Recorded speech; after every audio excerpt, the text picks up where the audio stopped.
20th of May, and I'm just having a look at the apple tree in my back garden which I've grafted over. People may remember that this is an old Arthur Turner tree. It was very tall, it was growing about 16 feet high. It wasn't a very good apple variety for us. Not a bad variety. Arthur Turner is a good cooking apple, but we have so many apples we don't need any cookers, so I grafted this tree over. 2 years ago I brutalised it, sawed it back extremely hard. It sent up a load of shoots. I selected the shoots out, and this year I've grafted onto some of them, and this is what things are looking like on the 20th of May, and that's not bad, is it? That's a cleft graft there, that's done alright. Here we've got a saddle graft. I'll say this again for the benefit of those who might not have been coming here for a long time. The different grafts that you do depend on the relative diameters of the scion wood and the stock you're grafting it onto, where diameters are roughly equal, typically about 5-6 millimeters, not much thicker than that. You can do the saddle graft where you're grafting sort of 5 millimeter wood onto sort of 12-15 millimeter. Then this is a good way to split that, and in a few other cases the rind graft. I don't think I did any rind grafts here. Well, this is not looking too bad actually. Again, there's another cleft graft that's doing alright, another saddle that's doing alright, there's another saddle that's doing alright. You'll notice that some of these have got blossom on. Do not worry when this happens.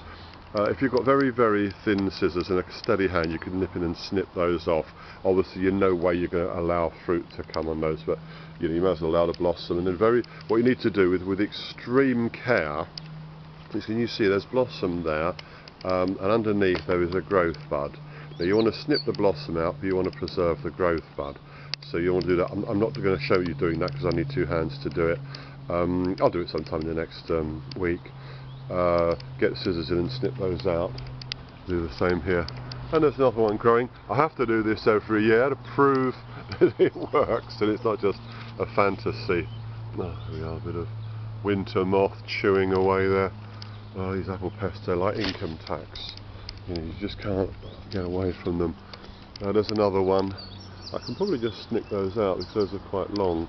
The stalks and that, just the angle of that, I'm able to snip those out with great care, because you do not want to damage that growing bud.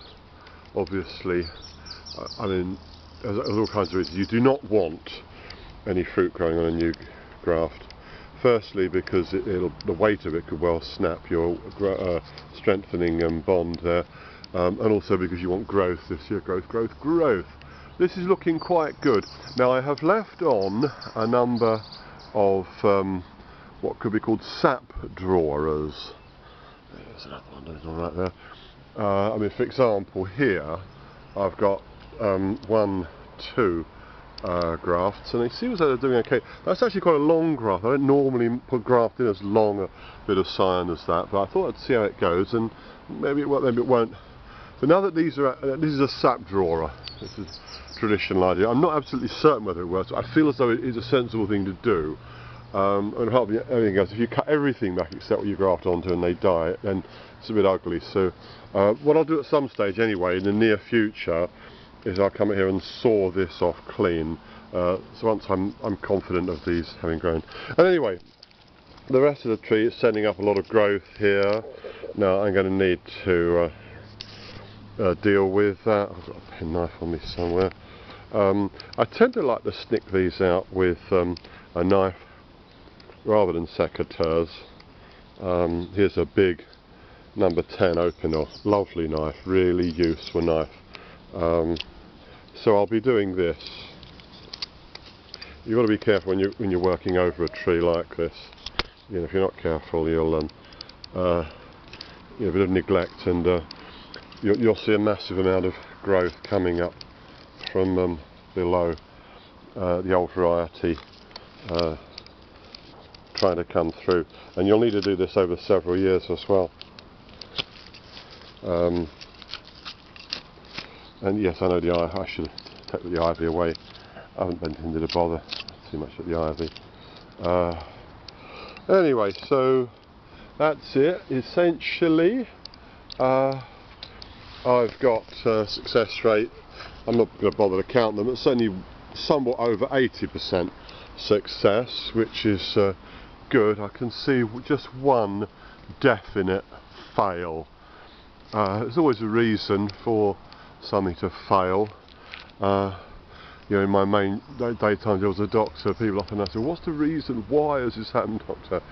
And I'll tell them if I can, but often I'll say, well, you know, the thing about this life is there must be a reason for everything.